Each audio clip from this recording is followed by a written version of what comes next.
राधे राधे। मात्रा स्पर्शातु कौन्तेय शीतोष्ण सुखदु सुधा आगमापानीयो नित्यां स्तन्ति स्ततितस्व भारत। अर्थात हे कुंती पुत्र, सुख तथा दुख का क्षणिक उदय तथा कालक्रम में उनका अंत धारण होना सर्दी तथा गर्मी की ऋतुओं के आने जाने के समान है।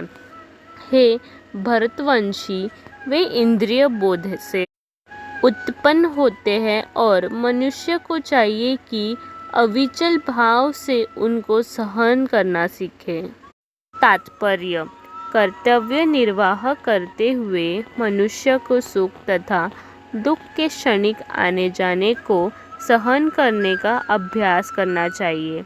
वैदिक आदर्श अनुसार मनुष्य को माघ, जनवरी, फरवरी के मास में भी प्रातःकाल स्नान करना चाहिए।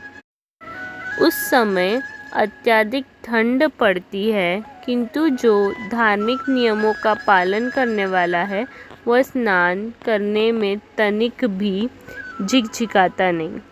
इस प्रकार एक गृहिणी भीषण से भीषण गर्मी की ऋतु में मई जून के महीनों में भोजन पकाने में हिचकिचाती नहीं। जलवायु संबंधी असुविधाओं होते हुए भी मनुष्य को अपना कर्तव्य निभाना होता है। इसी प्रकार युद्ध करना क्षत्रिय का धर्म है, अतः उसे अपने किसी मित्र या परिजन से भी युद्ध करना पड़े तो उससे अपने धर्म से विचलित नहीं होना चाहिए।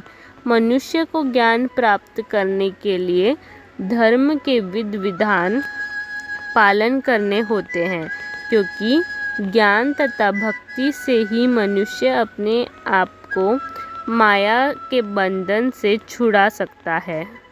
अर्जुन को जिन दो नामों से संबोधित किया गया है वे भी महत्वपूर्ण हैं। कौन्तेय कहकर संबोधित करने से यह प्रकट होता है कि वह अपनी माता की और मातृकुल से संबंधित है, और भारत कहने से उसके पिता की ओर पितृकुल से संबंध प्रकट होता है। दोनों ओर से उनका महान विरासत प्राप्त होता है। महान विरासत प्राप्त होने के फलस्वरूप कर्तव्य निर्वाह का दायित्व आ पड़ता है। राधे राधे।